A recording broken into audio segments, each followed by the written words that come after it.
Anyway, Oh my god. time to talk about my favorite video game. Your favorite video games? Not actually my favorite. It was okay. I liked it. We're talking about, like, okay, well, you want to do, like, a little warm-up, like, kind of go over a little structural shit, or just hop right into the Final Fantasy IV? I feel like we should talk about, just, like, the presentation, our thoughts on basic things, like the original first impressions that we got Okay. immediately. This, 'Cause, what I thought right away was, like, sprite work, everything, the battles, all felt like it was made in RPG Maker, which, the other PSP games felt the same. So, not that it's bad, it just felt a little unprofessional, but it worked. It worked just fine. I'm sure it would have been similar on any other platform. Okay, so I will say, first things first, we should probably introduce what the actual fucking game is. The game? Final Fantasy IV? Oh, I thought we were are recording this playing- whole time. We are recording this. Oh, all time, no! But, we have not done a proper presentation to say. This is the review podcast of Final Fantasy IV, the PSP port, because we're fucking masochists, continuing with that list that now defunct website gave us. Yeah, it's a big fucking bummer. The website's gone. It was a big lie. Okay, so Final Fantasy IV, or Final Fantasy II as we knew it in the West originally, was released on June 19th, 1991. Now, we in the West got Final Fantasy II, and that's just because, like, 2 and 3 weren't localized here, as we've gone over before. This isn't exactly, like, a pro history thing, so this is just kind of the basic gist of it. Now, originally, this is actually an interesting thing I didn't know about the game. The original plan was that it was supposed to be the first cross-gen game, where it's going to be released alongside the Famicom and the Super Famicom, but they just didn't have the budget at the time for it. Okay. Interesting. I didn't know that either. I thought that was cool. Once again, it is directed by Hironobu Sakaguchi, and I think probably the biggest thing of note is apparently the game's script and plot planning was way more ambitious than what we got. I actually And it don't was know like- anything about that, so... Well, apparently it's like the original ideas for what the plot of FF4 were going to be was to be way more grand. And they've been really hush-hush about the specifics, but apparently, all official sources, the in-game dialogue and branches we got is like a quarter of the original length. Are you serious? Because, like, the game is already pretty ambitious. You go to the fucking moon at the end. Like, how much more grand could it possibly be? The only thing I can guess is, like, maybe the moon was supposed to be way more expansive than what we got. That makes sense. Because when you think about There's really nothing up there. like, to me, I have some theories about where they cut things, and I can kind of see it. Okay. Now, with that information in mind, kind of turning back the mental Rolodex, I can see specific areas where it's like, okay, you probably cut some stuff here. This was supposed to be more elaborate. Okay. Would you mind elaborating on that? Okay. Notice how this is the first FF since... really since the overworld got a lot of play that has kind of restricted it. Where each game in the series is getting bigger and more ambitious with its overworld, where you had just the basic one, you had the very large one for the time in 2, you had 2 separate overworlds in 3. In 4 you get 3 overworlds. You do, but it's like the main overworld's quite small, and the 2 you get are puny. Like the moon and the underworld are extremely tiny. Yeah, and they barely have anything in them too.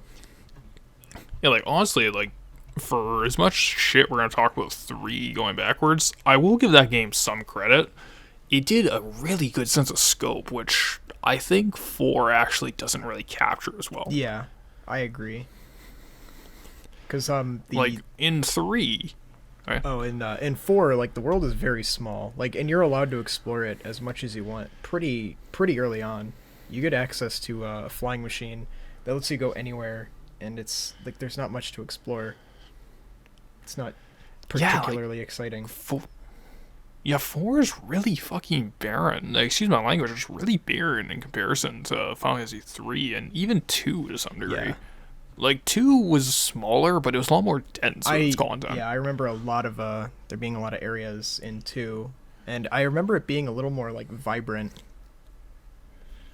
Yeah, there's more variety in Yeah. 2, which is weird because this has more like actual locales, but I think it's the thing. It's like the comparison I'd make is this is a little bit of a weird one, but it's go from like some like a Wind Waker to a Majora's Mask. Okay.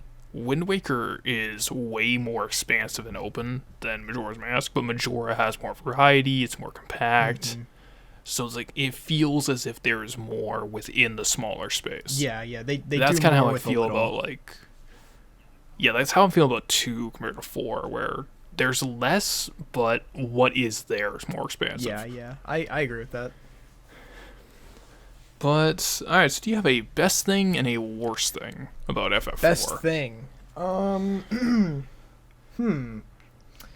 I really liked the this was the first game that had strict character roles in Final Fantasy. Like, this is the first game where it's like you have a white mage and these are the only spells she's going to learn.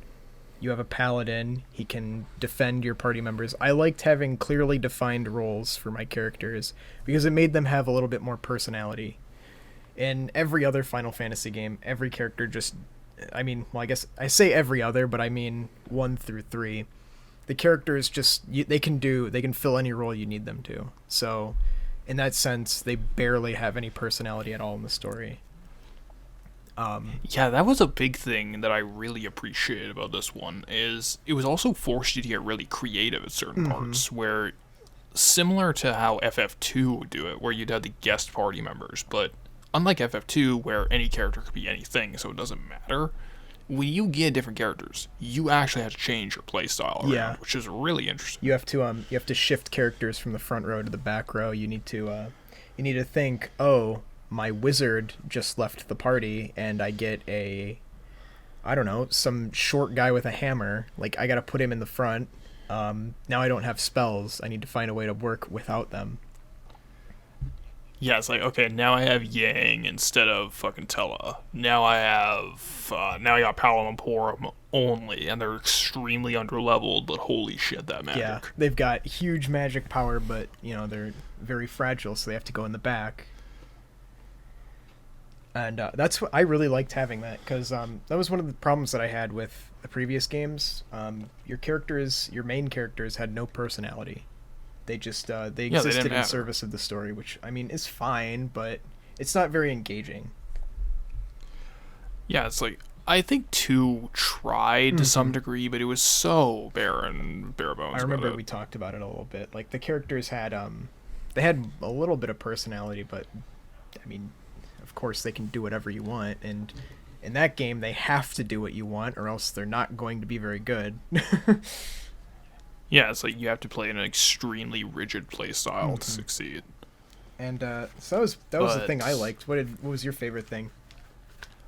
I will say, if we're going to my favorite thing, am I crazy, or does this feel like a more expansive, and like, it's a little weird because I said previously that it had less going on in the overworld, but does this kind of feel like unimproved FF2 in a lot of ways? Yes, it does. The story is more kind impactful of what I got. than it was in 3. The characters, yeah, because it's very similar. It's. Oh, sorry, no, it's fine. I'm cutting you off. Yeah, it's like a little bit of the Discord lag is happening. But you go on. Yeah, because like what I was gonna say about that was, what really struck me about this was it had defined characters and swapping party like 2, but it had actual impact unlike 2. Yeah, because the characters, they came and go, or they'd come and go in 2, but they'd join your party and then 10 minutes later they'd either be dead or they'd be gone, and they really didn't make an impact at all. Yeah, exactly. So it's like, oh yeah, you're dead. Bye, I guess. Meanwhile, here you get an experience with Tella. He joins you for a bit, then he leaves the party, and then he comes back, and then he dies. But like in the cutscenes that he was in your party, he makes a real impact on the player and the other characters in the story. Yeah, on events, like he has actual relevancy and sort of an arc with Edward. So it was kind of nice to see. Yeah. And also, it's like, it's very similar plot-wise to a lot of what FF2 was doing, where it's the evil empire. Oh, yeah. And the crystals. secret invasion. However, it actually takes that plot line and does something interesting with it. And instead of just doing the Leon was the Black Knight all along thing, which yeah. it kind of does take the twist of. Oh yeah, with Golbez. Yeah, Golbez kinda is just a stand-in for Leon. But we'll get to Golbez. That's one thing we'll talk when we talk plot. But speaking of plot, like that is my best thing in FF4, excuse me. Okay. I actually was kind of impressed by how fun and just kind of engaging this little fantasy story was. It has a nice, fun cast of characters going on a pretty well-paced adventure. They have arcs, they have ups and downs. I actually quite liked it, and this is the first time an FF game has, at least in my opinion, had a really strong central theme and messaging. Yeah. I'll agree, yeah. Like, obviously, like, when we talk more of the spoiler stuff, I will get into the plot and kind of some of the extended thoughts I have on it, but I say just in the broad strokes, I was really impressed by how well, for a 1991 video game, this story actually holds up. Yeah, they did a really good job with this one. Alright, so what is your worst thing? Back attacks. This might just be the PSP version, but remember that time I got back attacked 56 times in one stream?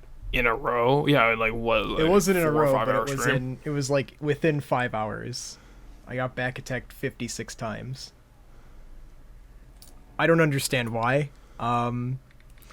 It wasn't necessarily level, because even when I started grinding and got over leveled, I was still getting back attacked. I don't know what the problem was. It must just be the PSP version.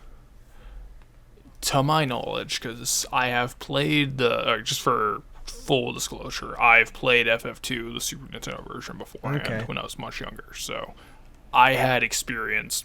This is the first one I've had real experience going into it.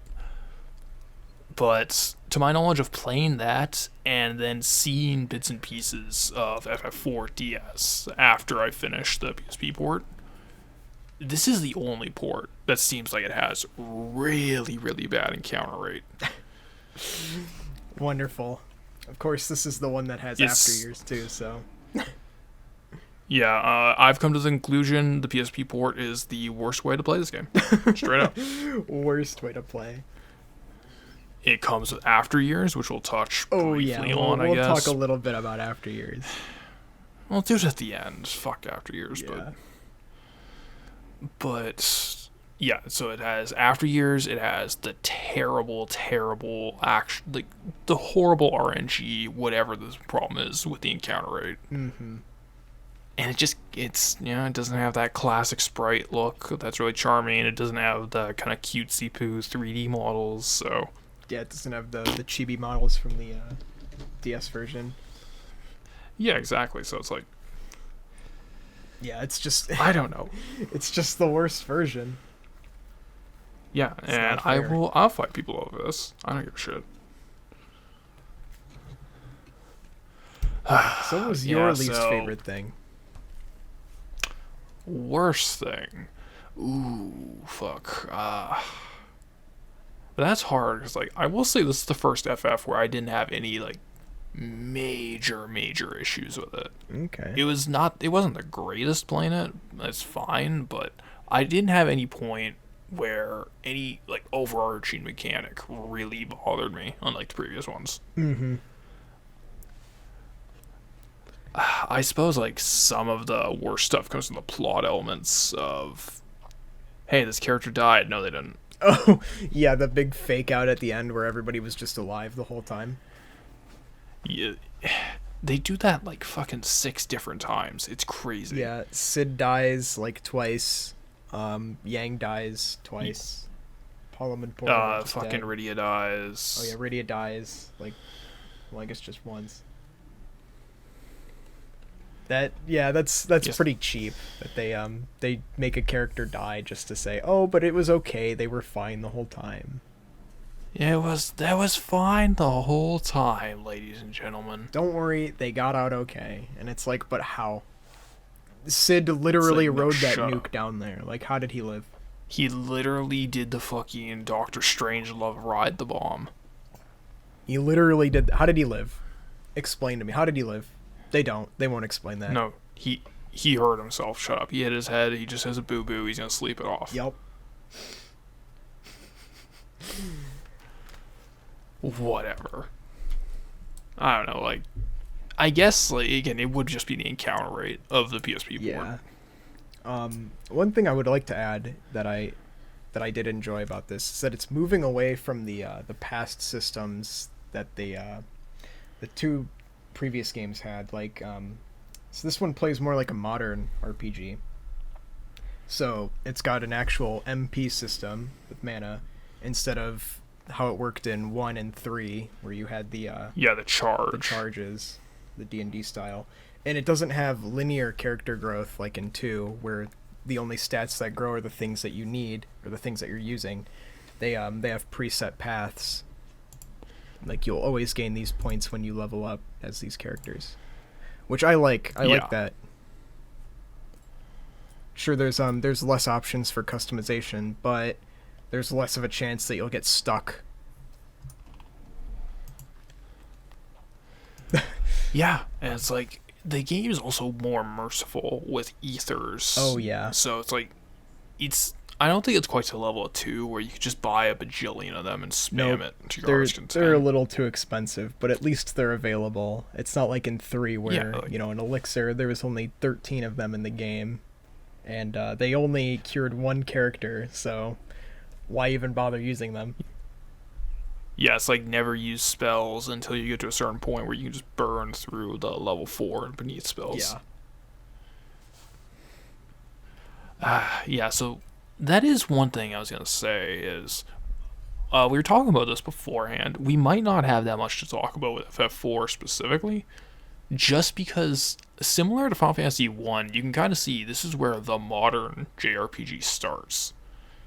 Yeah, I agree. This is where, like, this is the game that took off, and this is what most of modern RPGs reference. They take these systems. Yeah, like just going down, the big mechanical change for 4 is active time battle. Oh yeah. That doesn't sound that significant, but how many games have some variant of active time, even to this day? Pretty much all of the Final Fantasies going forward. And that's just in Final Fantasy.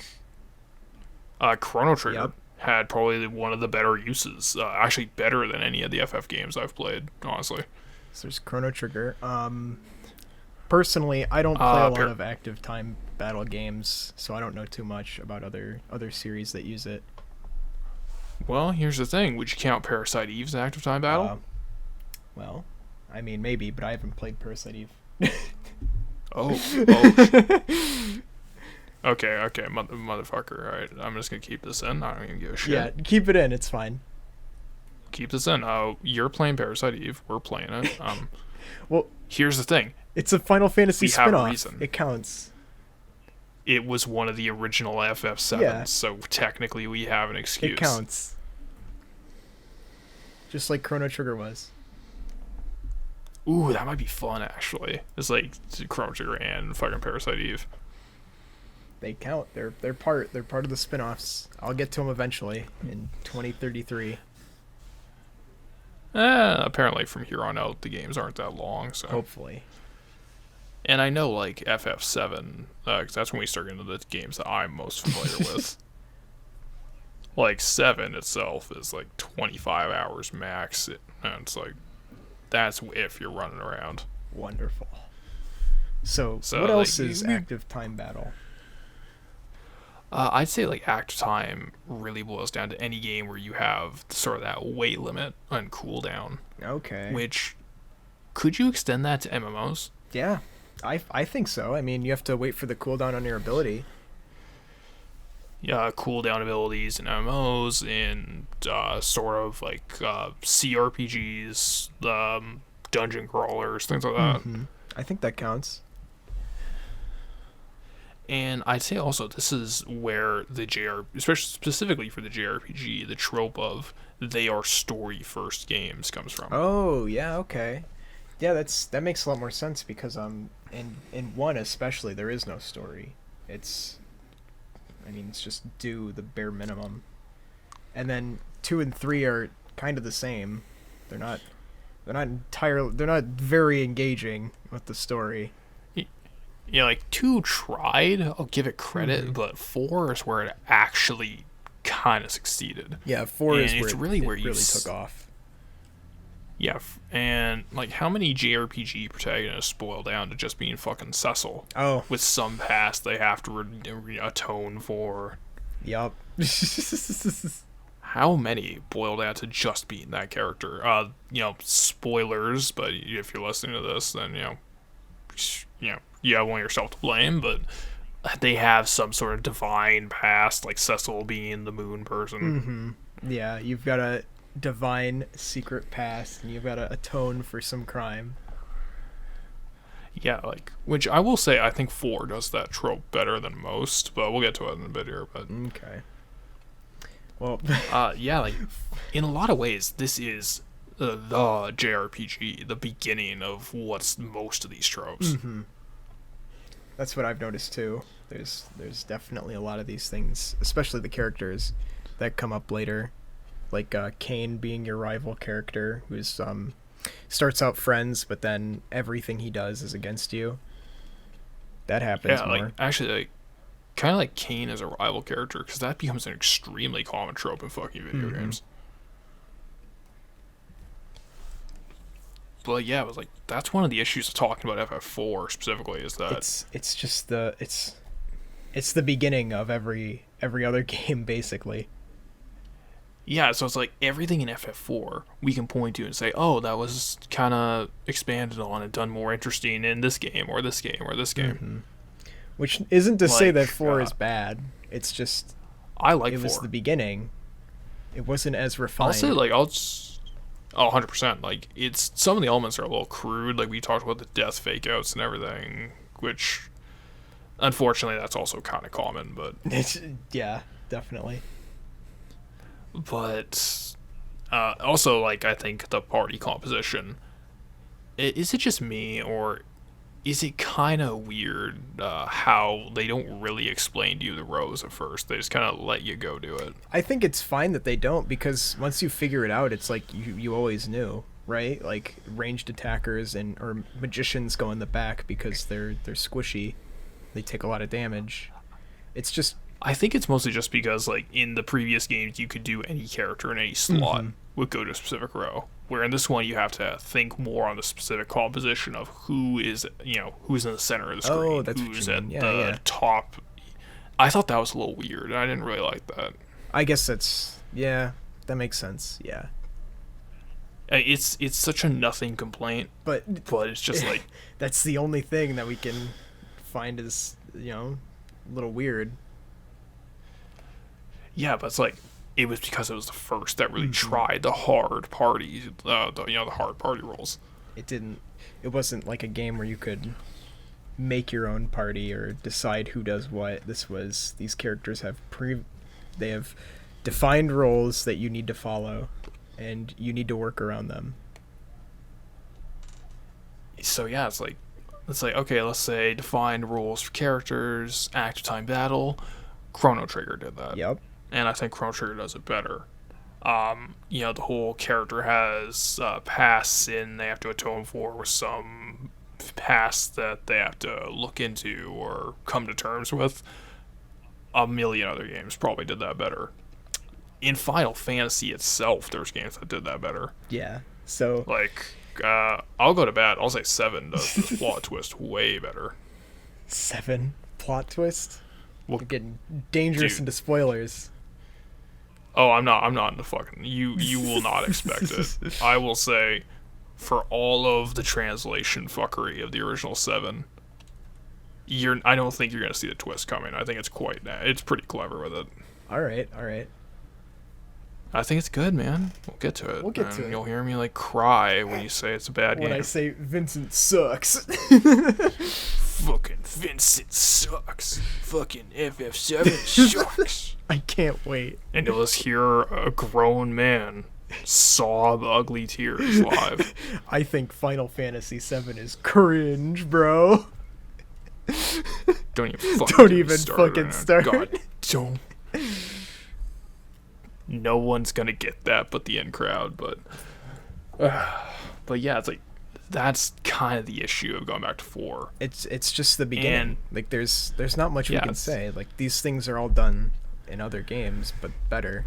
It's an unrefined beginning progenitor. yeah, and it's like the only thing I can really add to it is, even though it's beginning, I think it's all done pretty well. Yeah. Like there's nothing in 4 that overtly comes across to me as this is bad, this is a problem, which, as much as I hate to say it, is a first for Final Fantasy. Yeah. Like, this is the first one I think doesn't have any near game-breaking flaws. It has nothing that offends me greatly on a personal level. Yeah, it's like, unlike 3, which was padded to hell and back, you know, sorry, but I thought it was. 4 moves at a really brisk pace. Yeah, you're zipped around quickly to all these different locales. And it's like plot revelations just happen at good intervals. You're not just aimlessly wandering around wondering, why am I doing this? you're never stuck in one area for too long. You're always ushered along, either through the loss of party members or in pursuit of another crystal or another goal. It's it feels very what's the word? It's very engaging, Yeah. I would say. Yeah, I honestly, yeah, like 4 is extremely engaging. I would say it's very economical with how it spends itself, How it which uses its time. to me is to me that's crazy, considering the whole 1/4 of the length of the original script. Oh yeah. Like, what? How this is one of those things where I think limitations helped, because if this game had more, I don't know, it kind of feels like it'd just be padding It at feels that like point. yeah, if it had more than this, the game would feel bloated for sure. Like what else? Yeah, how like- could you make this time spent meaningful? Yeah, because the only thing I can assume is the 2 other worlds, the moon and the underworld, were supposed to be way more expansive than they are. But it's like, why would you Yeah, do the that? size that they are currently is perfect. It's totally fine. Yeah, it's fine. I don't know, like, this feels like a situation where technical limitations actually were the best thing. I agree. I feel like yeah, if this was it just wouldn't work. It wouldn't be the same. It would be a huge detriment and if you were just walking around aimlessly in a fucking town with nothing to do or with no real goal. Because I can't imagine what else they would do in the underworld or on the moon, especially. No, especially the moon. Yeah. Like, the moon is just a set piece, really, at the end of the day. Like, that's the end of the game. You go there, the end is in sight. You're going to finish the game in like 30 minutes to an hour. You're not going to spend too much longer on the moon. Hell yeah. It's like, that's And that's kind of the fine. appeal of it. Yeah. But It didn't need to have anything more. I mean, it's got a challenge dungeon in there, but it's not necessary. It's fine.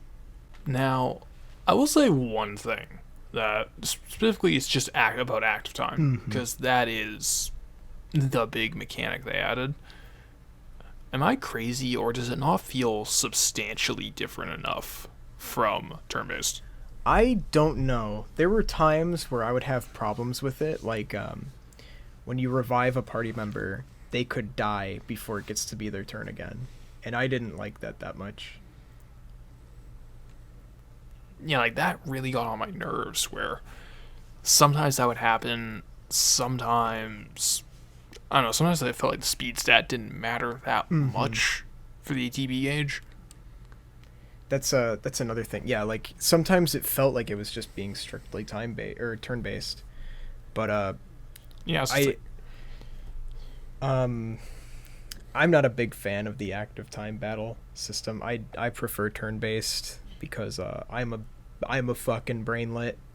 I'll say it. I need to think Well- over my moves. okay. I could be wrong, but going forward, I think the games have an option. An option? Okay. Well, You can just make it straight turn I based. can deal with it if it isn't, but I like to think out my options and consider every possibility before I move. But that's something that I didn't really. I felt pressured to move faster, but in the end, it didn't really matter. It felt basically turn based in some scenarios. But my only problem was the sometimes I'd heal a character and they would die before it got to be their turn again, and it was just frustrating. But it was manageable. It wasn't like a huge detriment. Yeah.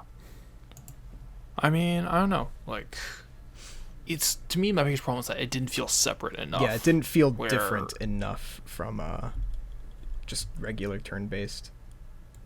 Where when you compare it to something like Chrono Trigger, where the entire combat system is just so much more dynamic. Oh yeah, So it's like I'm good with active time in that. Characters have significant differences in speed. Like Chrono will move twice as fast as Robo, and I mean the dynamic battle in that is different. Like even character positioning matters, and that's not something like that'll I think happen in Final active Fantasy. time. Yeah, I think active time, when paired with something like a more dynamic position in battle like Chrono Trigger has, Then it I makes think more that's of an what made impact. it work.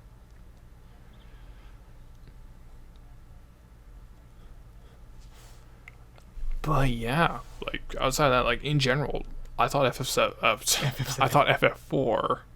I'm just thinking about Just it, dude. can't stop It thinking never about it. escapes my brain. It's my big favorite. I'm just a simp. I'm a simp for FF7. I'll admit it. But it's like, yeah, like I think that's the big thing I got to give FF4 in general is it feels like a refined 2, Yeah. where it just gets rid of a lot of the fluff, takes some of the more interesting aspects of different characters, and really, really fleshes that out to kind of mix different characters with the class concept. Yeah. So up to this point, like it almost just feels like an amalgam of all three of the past games, their best elements, Yeah. kind of removing the jank, and then presenting us. Yep. I agree. It's the best of the last 3 games. Remove the worst parts, and just trim it up, make it look real nice, and it's great. Yeah, it's a fun little adventure. It holds up shockingly well. And yeah, what held up probably the best for me was the story. Unless you have anything else to say on gameplay. I think I'm good. Yep. I think what really stuck with me about 4 more than anything else is, like I said earlier, this is the first game of the series that has really hard to find themes. A few moments later. Okay, alright, sweet. But yeah, like this is the first one that has like real defined themes, which I think it's actually kind of interesting considering this is a kids game. Yeah. Themes of like loss and stuff like that. Yeah, to me the big thing that stood out to what FF4 is about was redemption, and it's never too late to turn things around, which seems to be the real take home idea of the whole game. Oh yeah, of course. Because all of the characters And- have some form of redemption. Yeah, like Cecil's the most obvious Yeah. one. He was a member of the fucking Red Wings. Slaughtered the town of yeah. Mysidians, and then he redeems himself as a paladin. Yeah, Kane. We'll get to the Mysidia part, 'cause that's actually really interesting. But Yeah, Kane obviously betrays everyone all the time, but he betrays everyone get to next a Tuesday. And he has his we'll moments. get to yeah. a problem I have with that. I have a problem with Kane and Golbez, but we'll get to that. Yeah, Golbez has his own redemption. Yeah, Golbez has his redemption. Golbez was brainwashed essentially from a very young age by fucking Zeramis. Yeah, Zemus actually. All right, actually, Zemus. it's Zemus. Actually, He doesn't Zemus become will become Zeromus until Zeromus. later. Yeah, like fucking Ganon. Yeah, basically, His it's pretty Ganon much form. Actually, this might predate Link to the Past. It does, but Well, shit. The more you know. It definitely does, but they're basically the same thing. It's Yeah. who's to say what was a ripoff of what? I think they're different enough. Yeah. I'm just being a cunt. But yeah, like, you have even little bits like when Yang betrays the party. Mm-hmm. You have I forget their names, but the parents of Edge, who it's pretty clear, like, I don't think they're given names. They've- They're just the king and queen of Eblan. yeah, the king and queen. But just from their dialogue, it's pretty clear, like, they've made some mistake working with Liu Ge in the past. Yeah. And it's like, this is sort of their penance for it. Okay. And I really like that. Yeah, that's interesting. I'll be honest, I didn't think about them much when I encountered them the first time, but like the way it gets brought up, I think it gets brought up twice during the story, the main story. I know it gets brought up again in After Years, but in the main story it gets brought up Fuck After twice, Years. and I never really thought about it, but now that you've mentioned that, like thinking back on what they said, it does make a lot of sense. Yeah, because, like, what really stuck me in that boss fight is, unlike almost every other version of this fight of the monster that takes form of someone you know, this actually is his parents, and they actually have their faculties. Yeah, they snap out of it and they say like, yeah, we messed up. And they So just it's say, like, just kill They us. sort of, we sort of doomed our kingdom, potentially. Please save the family, shit like that. So, almost every character has some sort of arc tied into that. Mm-hmm. And this is the hell, Edward. Yeah, Edward does. has a I little was one. just thinking about Edward. His is cowardice. Mm-hmm. He left his fiancée to die, and he has to deal with that the entire game. Yeah, he gets no resolution. Her death fucking sticks. Yeah, that's all he gets. He gets to help you. He redeems himself in the fight with the dark elf in the Lodestone Cave, but he doesn't join the party afterwards. He's out. Which apparently he was actually supposed to die after that, which I think is kind of unnecessary. I think his Yeah. arc works better. It It's works like, better if he No, lives. you gotta live. Yeah, so like now he has to take the lessons he learned and rebuild what's left. Yeah. So yeah, exactly. Even little characters like Edward, Mm-hmm. they actually tie into the theme of it's not too late to turn your life around. And I think Cecil is where they really nail that. Yeah. Though. Everything he does And- is in reaction to his time on the Red Wings. Exactly, and well, we don't see much of it. We only see the very beginning. Mm-hmm.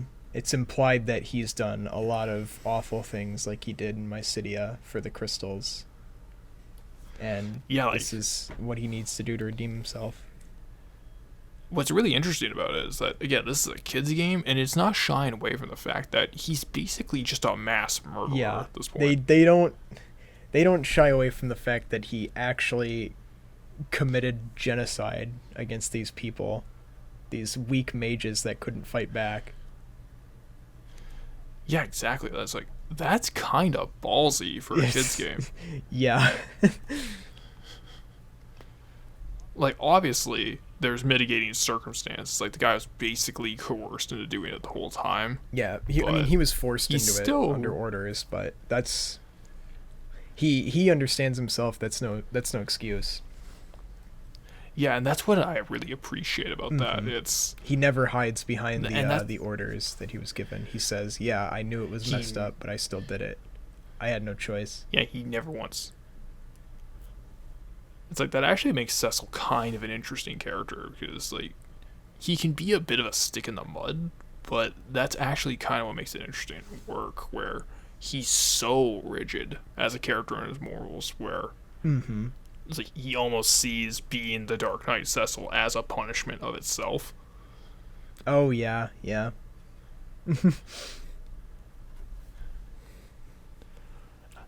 I don't know, like I do appreciate that, but I also think the themes of redemption kind of shoot themselves in the foot with Kane and fucking Golbez. I think Golbez does it right in the sense at the end there when he stops Zemus, and when he transforms to Zeromus, he realizes he can't do it, and he gives his power to you. I think that's fine, but Kane, if Cecil was if he was like the good redemption, Kane is the bad one. This guy betrays the party every Tuesday, and he's like, no, just kidding. Now I'm a good guy. Oh, no, never mind. I'm evil now. It's ridiculous.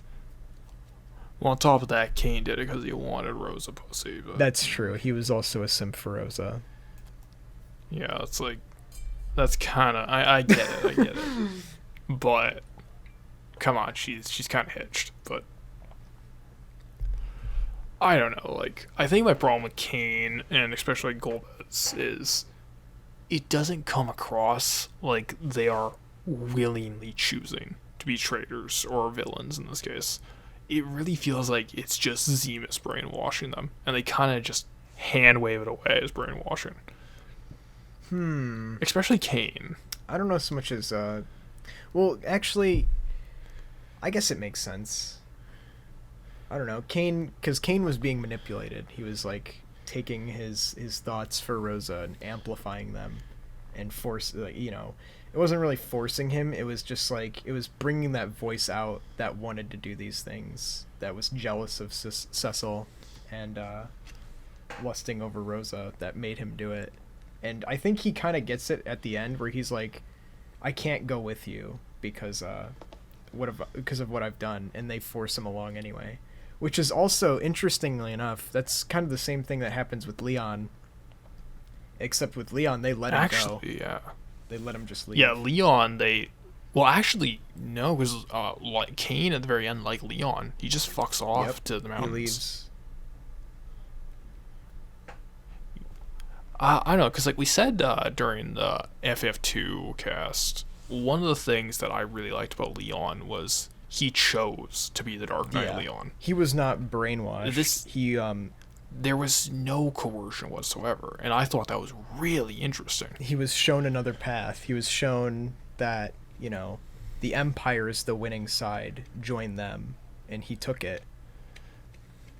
Yeah, so it's like, why are you causing problems by stirring up problems? Why are you making, why are you standing up at all? Yeah, that's the difference between Leon and Kane, because Kane is he's just causing problems for his own gain, and Leon was part of the Empire. He was part of something more.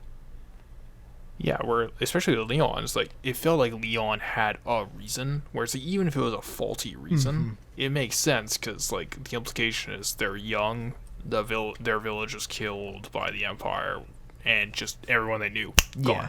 So Leon if he gets separated and is alone, he takes the rationale of I have to go with the stronger side here just to stop the fighting at all. He's assuming like my friends are like I'm alone. My friends are probably dead. My whole village has been burned down. Like this is the only chance I have.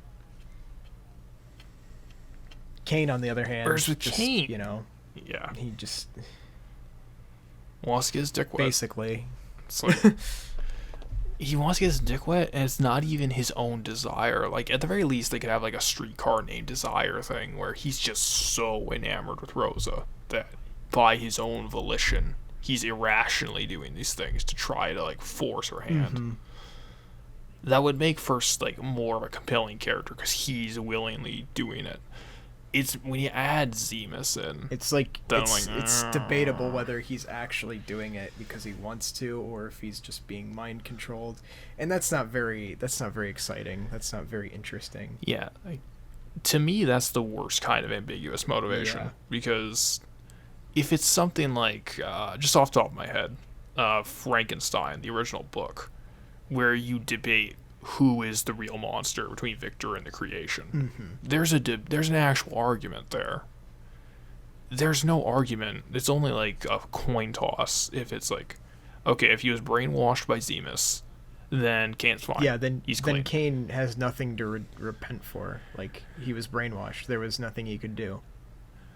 Yeah, it's like a literal space alien came down and just fucking filled his brain. Messed with his brain, made him do things that he didn't want to do. So he has nothing to repent for. He has nothing to worry about.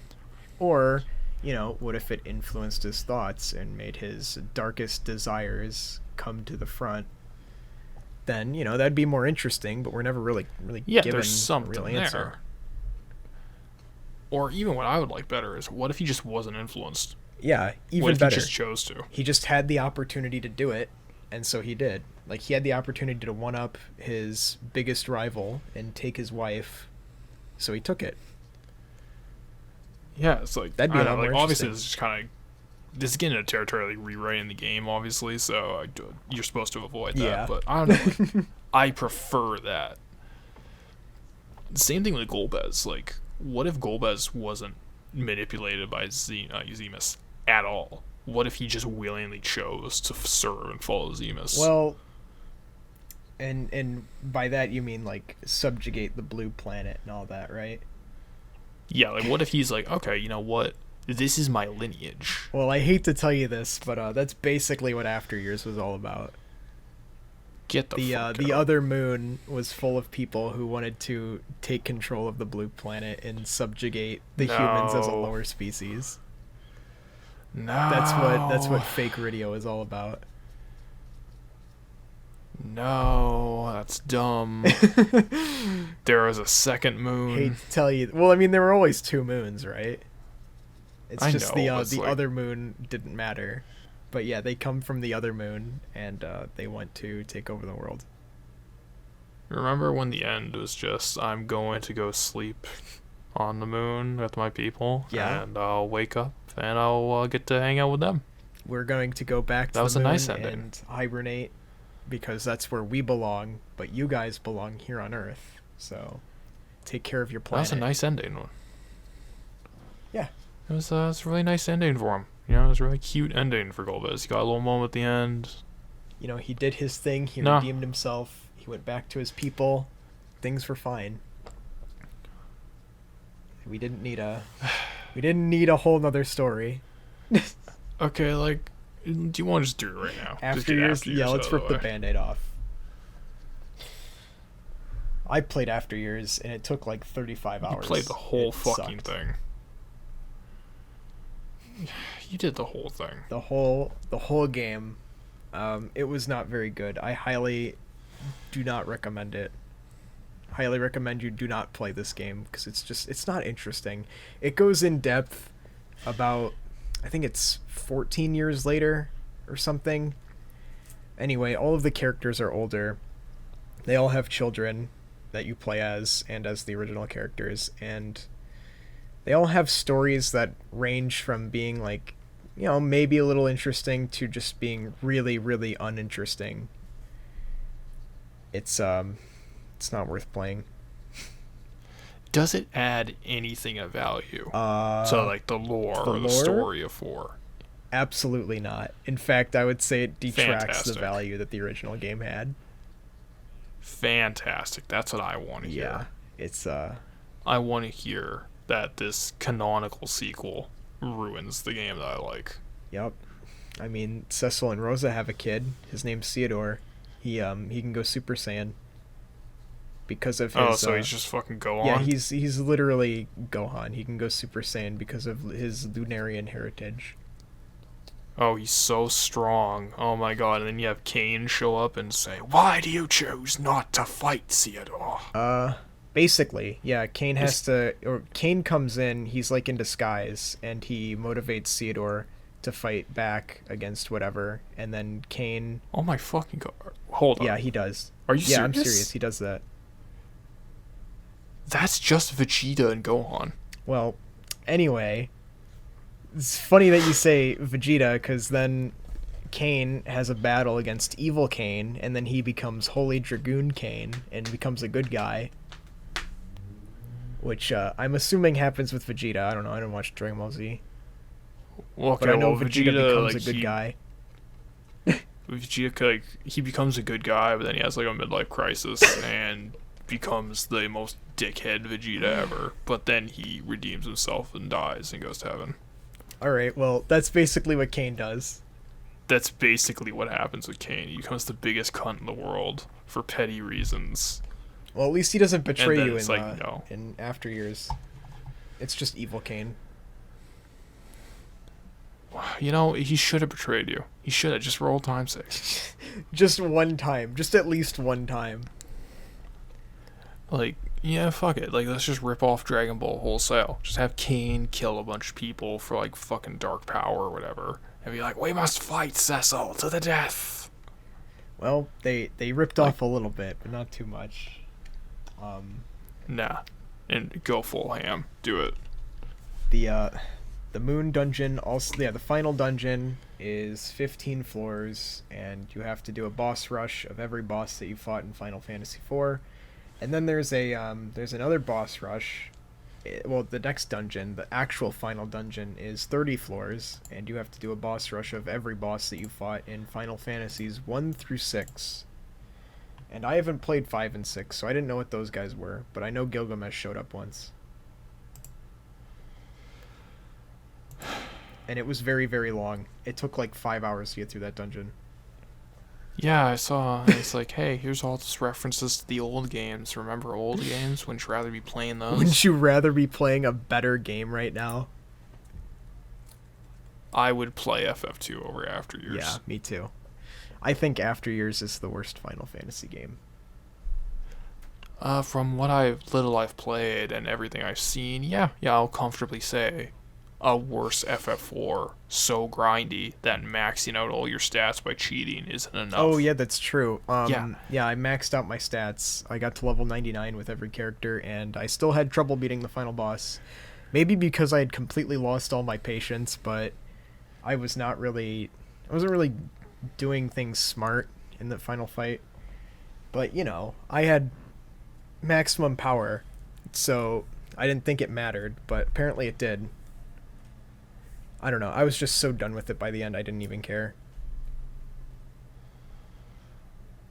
Yeah, like, I don't even blame you, honestly. Like, it's the perfect example of how FF4 is almost like this happy accident, because it takes the exact same system and just does it so much worse. I don't know. It's like, I can imagine that if we got the full version of Final Fantasy IV, what if it was something like Final Fantasy After Years? Like, it would just be awful. What if, like, After Years is, like, the full vision of Final Fantasy IV? Fortunately, we know it's not, because it was written by a different guy. I don't remember his name, but I know he's a different person. Like, obviously it's not actually the case. I mean, if like, this is what they were going for, then I'm glad we got the other version. It's kind of crazy. Like, when you think about it, Final Fantasy IV After Years is like canonical fanfiction. Yeah, it is. That's how I described it. I said this is officially licensed fanfiction. You get your little insert fucking Super Saiyan son of the main hero. Mm-hmm. And here's a new Kane, here's a new girl, the edgy one. A new girl who looks just like Rydia, except she's prettier. And Cecil and Kane fall in love with her, and they fight over her. Wait, why? Well, Cecil gets brainwashed by her, basically, and Kane is just like, whatever. I mean, I guess he's probably brainwashed as well, but it doesn't matter. Well, Kane's kind of he's a pussy slave, so whatever. Yeah, that's true. And and then she ends up being like this magic little girl from the race of people who live on the moon, and everyone feels bad for her because she's like the last of her kind or whatever. And then they take her back to Earth after the whole adventure's over, and they raise her as their own. Isn't that a terrible idea? Because they're just trying to blow up your fucking planet. Yeah, but she's just a little girl, and she didn't know any better. And after the events, she like loses her memory or whatever, becomes a regular child. Wait, what? Yeah. It was wild. I was barely paying attention. That's fucked up, dude. That's like a mind wipe situation. Yep, but it's cool now. So she's here. She's hanging out with Rydia. It's fine.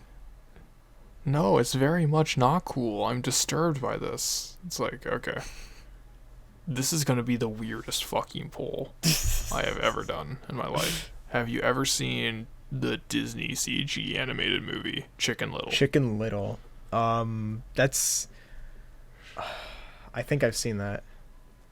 Okay, so that movie has an insanely fucked up ending. Okay, I mean, if I have seen it, that's the one where the chicken's got like the big green glasses, right? Yes. Okay, what happens at the end?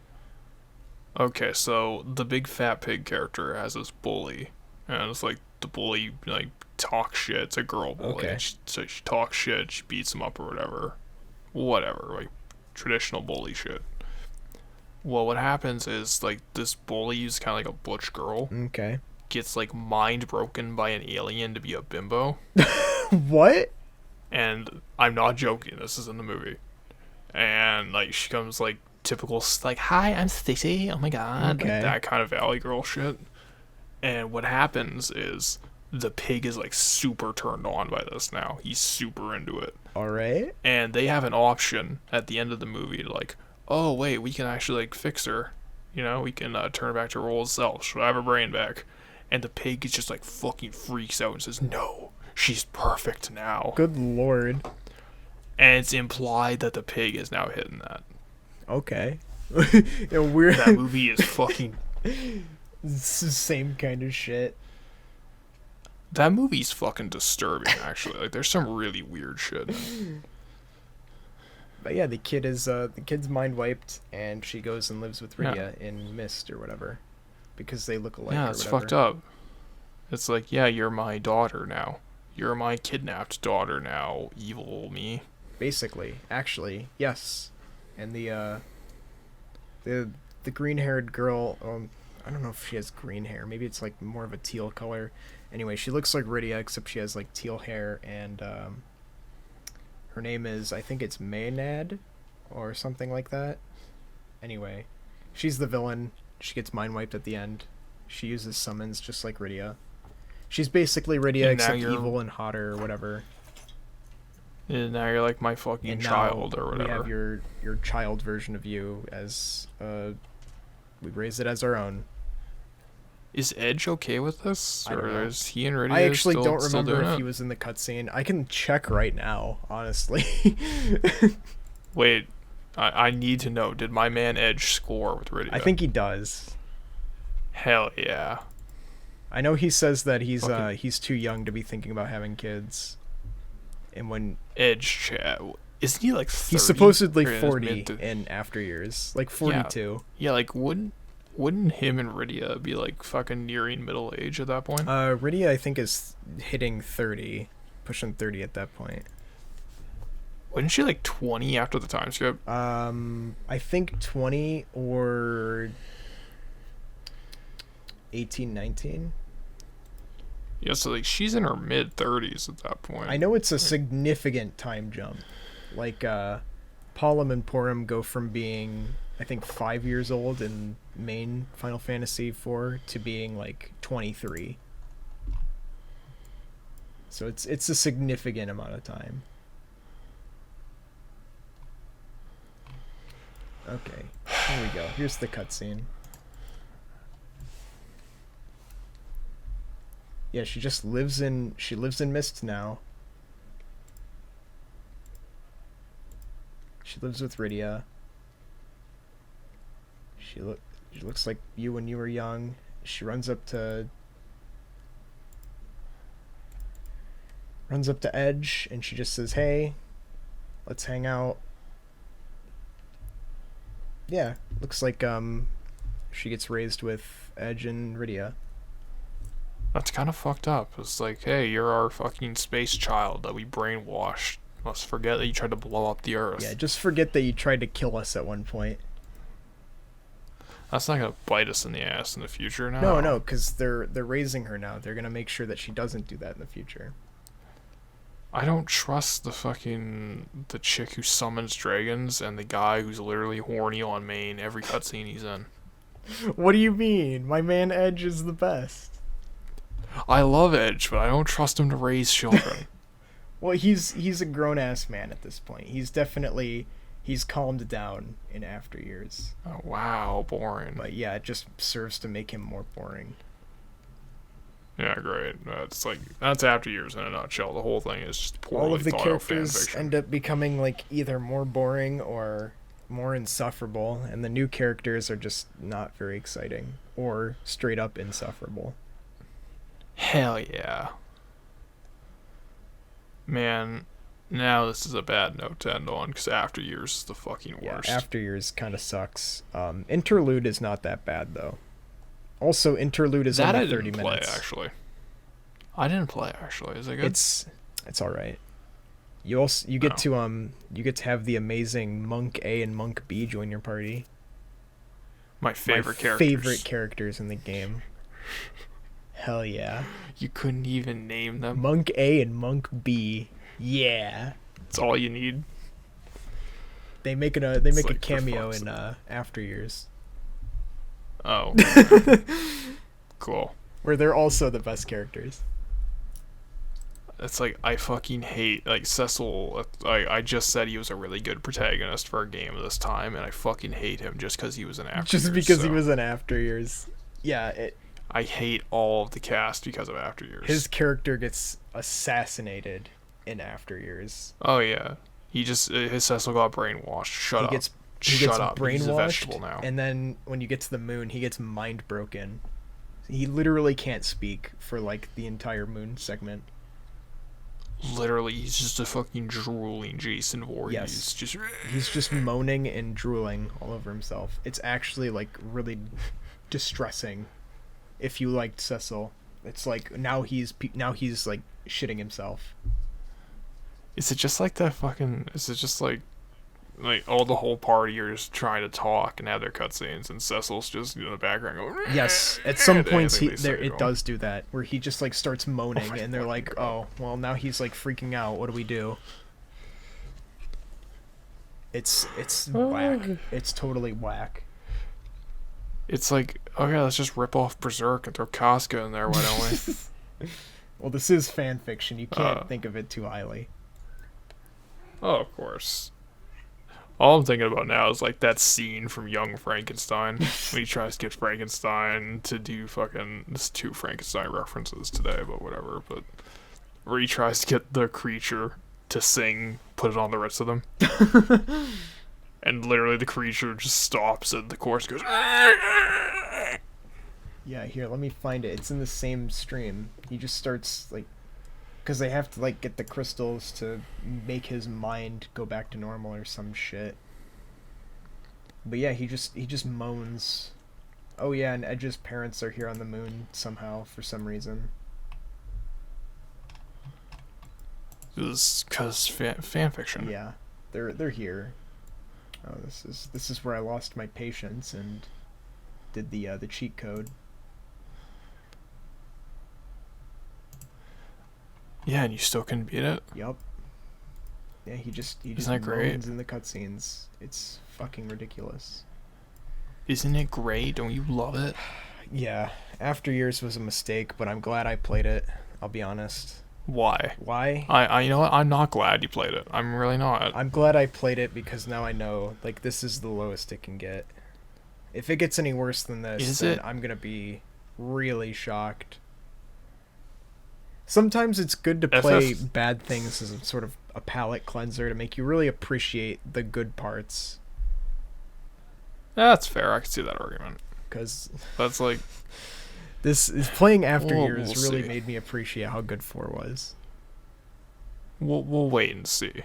Because I have some memories with 13. Oh boy, I can't wait. I got some memories of that. It's like...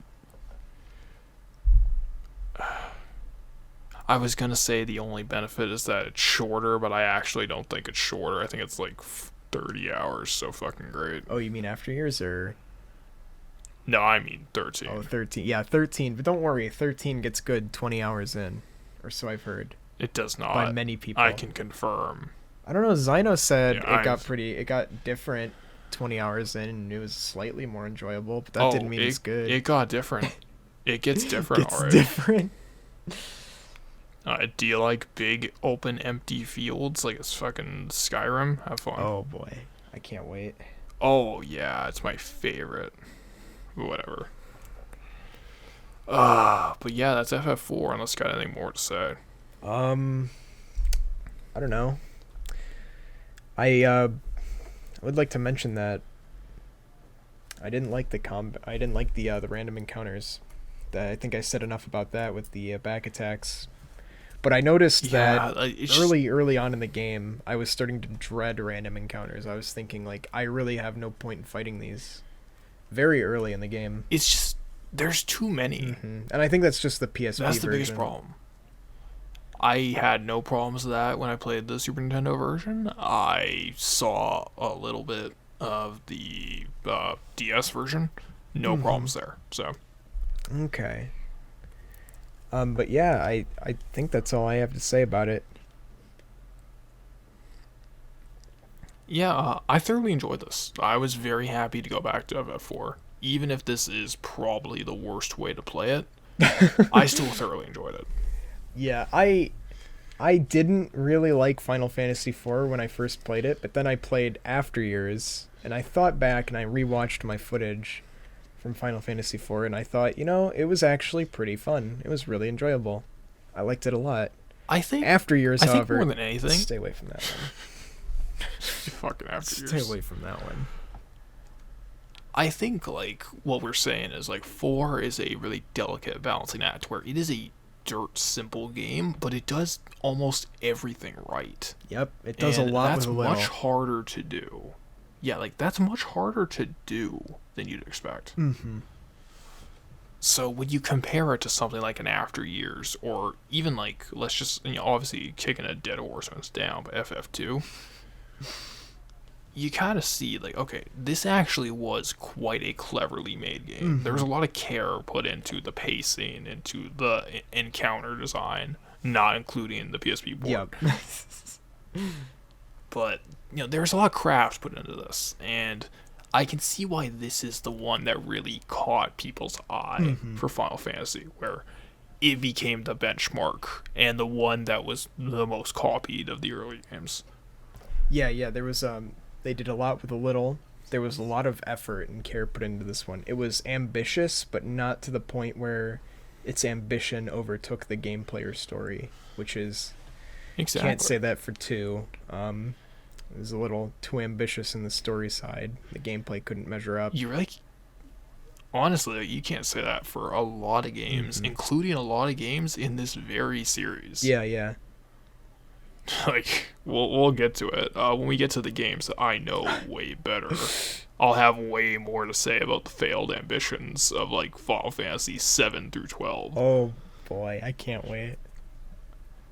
Yeah, it's gonna be a roller coaster, but yeah, I was really happy to go back to this. I like 4. This is a solid recommendation. I think it's the best of the bunch so far.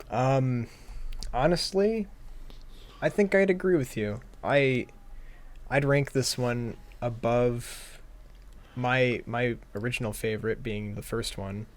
Yeah, I'd rank it above that. It was good. And honestly, more than anything, I want to check out the 3DS remake now.